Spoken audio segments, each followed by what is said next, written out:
Assalamualaikum warahmatullahi wabarakatuh. Perkenalkan, nama saya Langgeng Renenggo Bromo, NIM 2019-10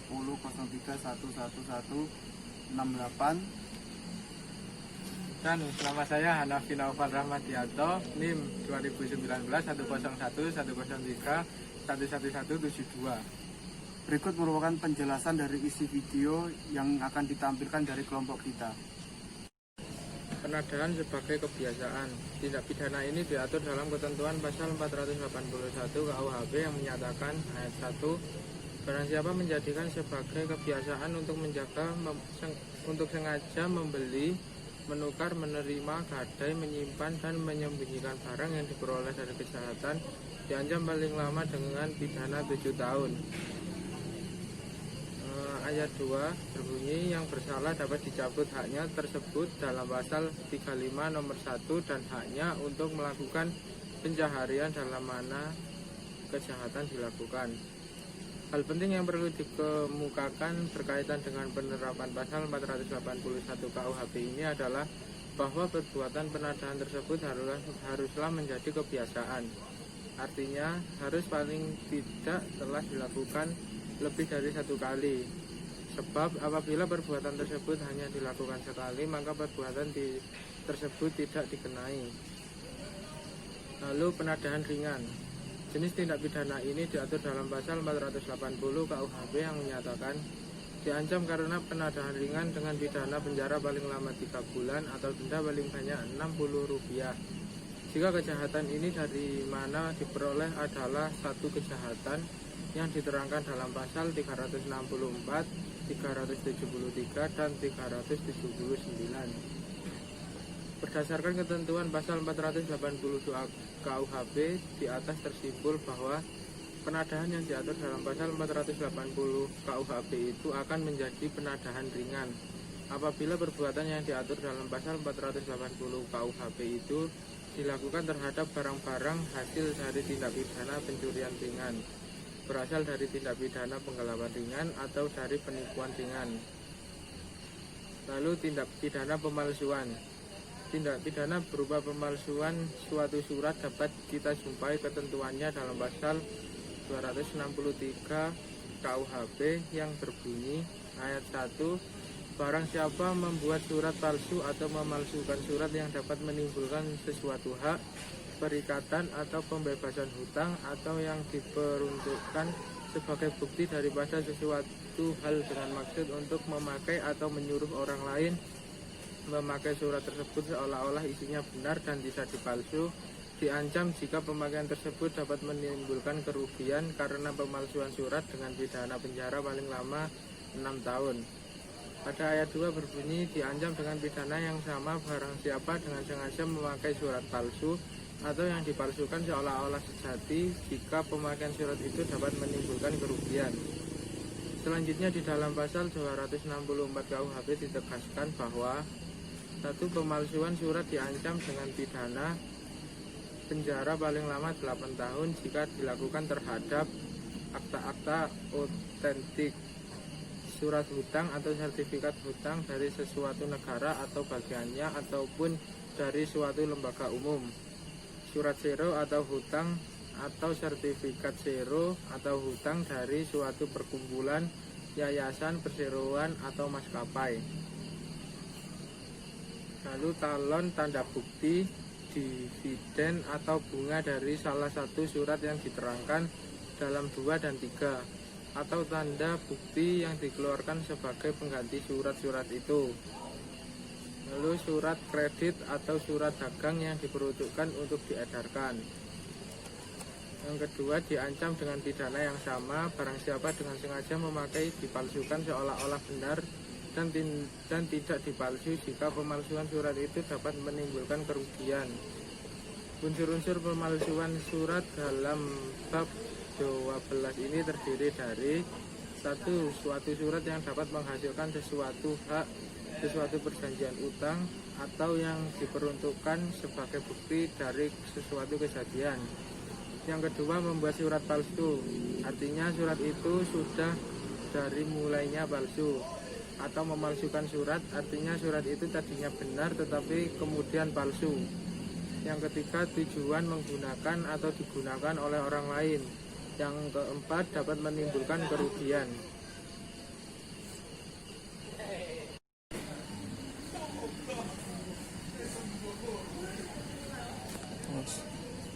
Di sini saya akan menjelaskan tentang kejahatan terhadap harta benda.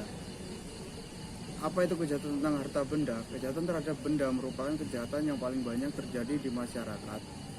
Jenis-jenis kejahatan terhadap harta benda diatur dalam buku 2 Kitab Undang-Undang Hukum Pidana, antara lain adalah pencurian, pemerasan, penggelapan, penipuan, dan penadahan. Tindak pidana pencurian.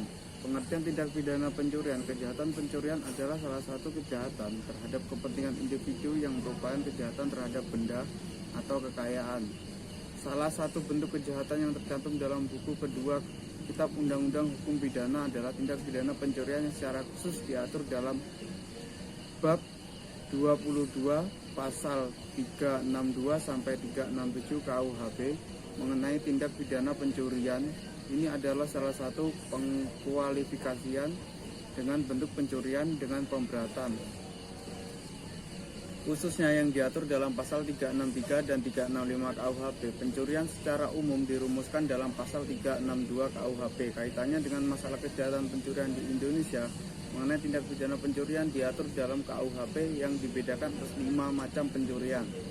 Yang pertama, pencurian biasa, pasal 362 KUHP. Perumusan pencurian biasa diatur dalam pasal 362 KUHP yang berbunyi sebagai berikut. Barang siapa mengambil barang sesuatu yang sebetulnya atau sebagian kepunyaan orang lain dengan maksud untuk dimiliki secara melawan hukum diancam karena pencurian dengan pidana penjara paling lama 5 tahun atau denda paling banyak Rp60. Dan yang kedua, pencurian pemberatan, pasal 362 KUHP. Istilah pencurian dengan pemberatan biasanya secara doktrial disebut sebagai pencurian yang dikualifikasikan. Pencurian yang dikualifikasikan ini menunjuk pada suatu pencurian yang dilakukan dengan cara-cara tertentu atau di dalam keadaan tertentu sehingga bersifat lebih berat dan karenanya diancam dengan pidana yang lebih berat pula dari pencurian biasa. Oleh karena pencurian yang dikualifikasikan tersebut merupakan pencurian yang dilakukan dengan cara-cara tertentu dan dalam keadaan tertentu yang bersifat memberatkan, maka pembuktian terhadap unsur-unsur tindak pidana pencurian dengan pemberatan harus diawali dengan membuktikan pencurian dalam bentuk pokoknya. Berdasarkan rumusan yang terdapat dalam pasal 36 KUHP, maka unsur-unsur tindak pidana pencurian dengan pemberatan adalah: 1. Unsur pencurian pasal 362 KUHP. 2. Unsur yang memberatkan dalam pasal 363 KUHP yang meliputi: A.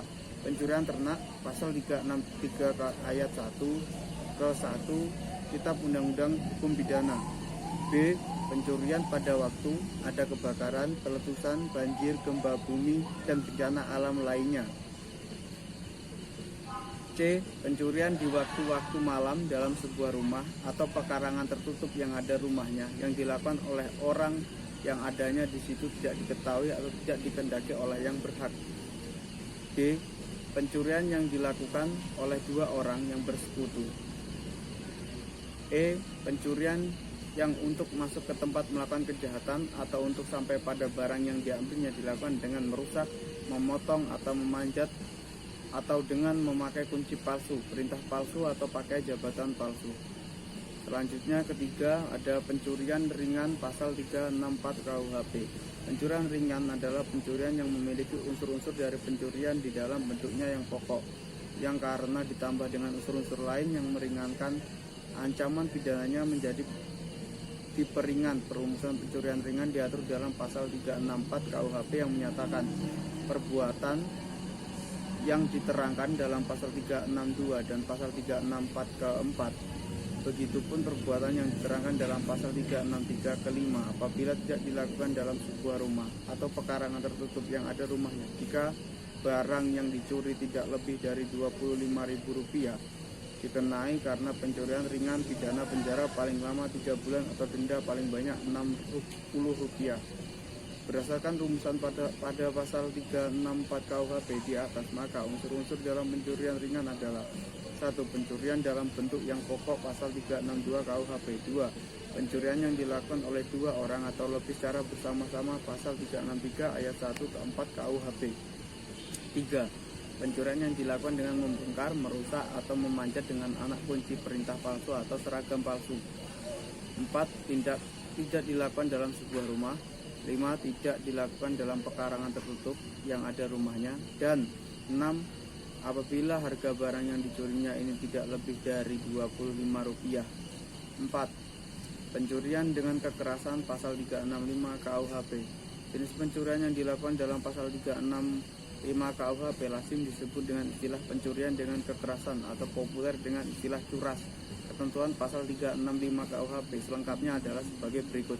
1. Diancam dengan pidana penjara paling lama 9 tahun pencurian yang didahului, disertai, atau diikuti dengan kekerasan atau ancaman kekerasan terhadap orang dengan maksud untuk mempersiapkan atau mempermudah pencurian atau dalam hal tertangkap tangan untuk memungkinkan melarikan diri sendiri atau peserta lainnya atau untuk tetap menguasai barangnya yang dicurinya.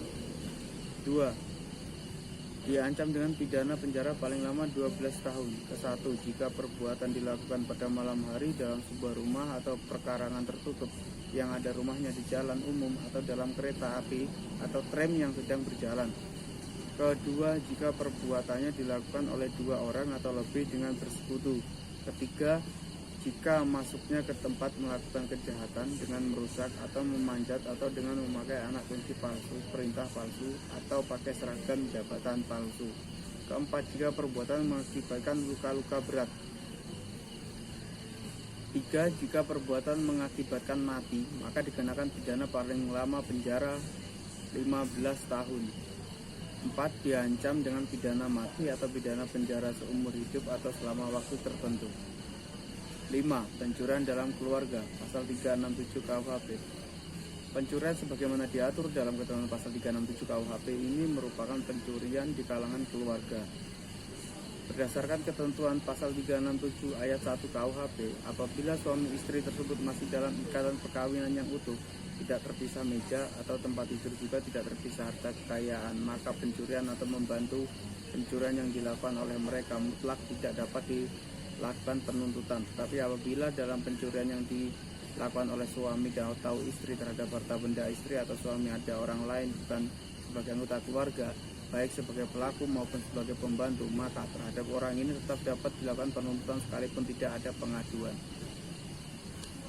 Kemudian ada tindak pidana pemerasan.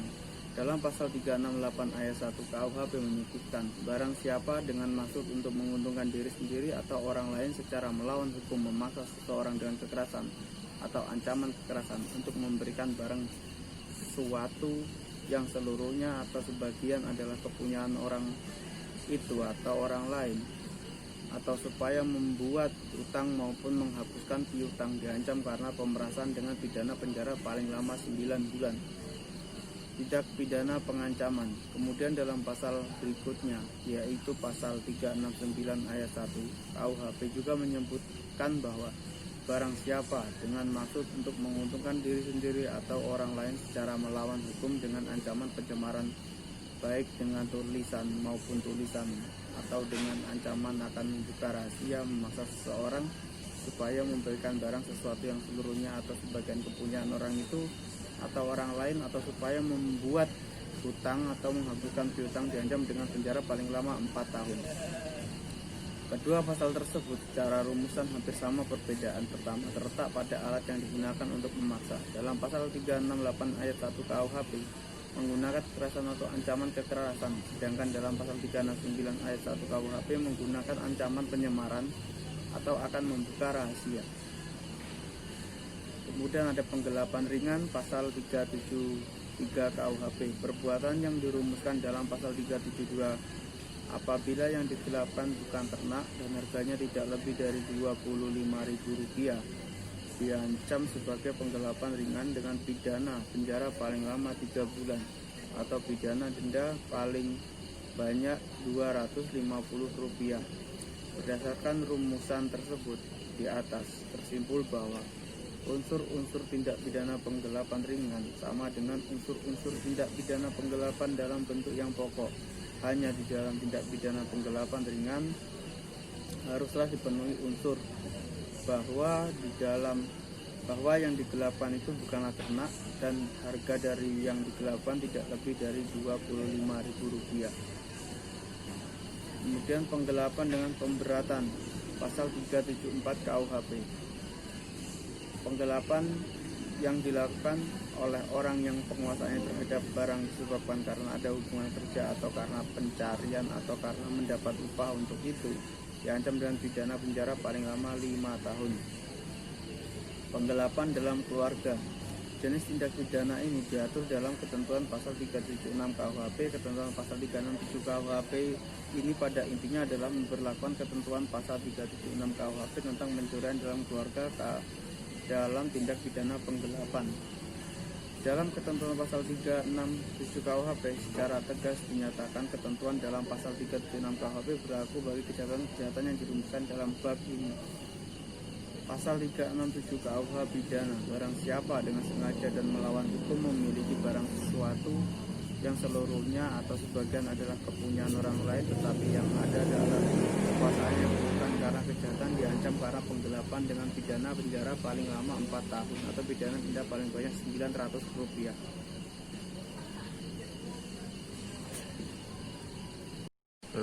Sekian dari penjelasan dari kelompok kami. Apabila ada salah kata dan tutur kata yang tidak berkenan, mohon dimaklumi. Jangan lupa like, comment, and subscribe. Terima kasih. Wassalamualaikum warahmatullahi wabarakatuh.